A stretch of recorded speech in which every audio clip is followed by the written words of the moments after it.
दोस्तों, इस वीडियो में हम जानेंगे कि फिल्मों में दिखाए जाने वाले सीन्स की आवाज कैसे रिकॉर्ड की जाती है। नंबर 1, फिल्मों में चमगादड़ के उड़ने की आवाज कुछ इस प्रकार रिकॉर्ड करते हैं। नंबर 2, तो फिल्मों में दिखाई जाने वाली आग की आवाज कुछ इस तरह से चाकू और गोभी से रिकॉर्ड करते हैं।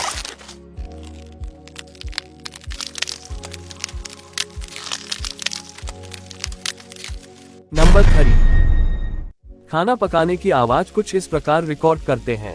नंबर 4, मोबाइल फोन में कीपैड पर टाइपिंग की आवाज कुछ इस प्रकार रिकॉर्ड करते हैं। दोस्तों, अगर आप भी तिरंगे का सम्मान करते हैं तो वीडियो को लाइक करें और चैनल को सब्सक्राइब करें।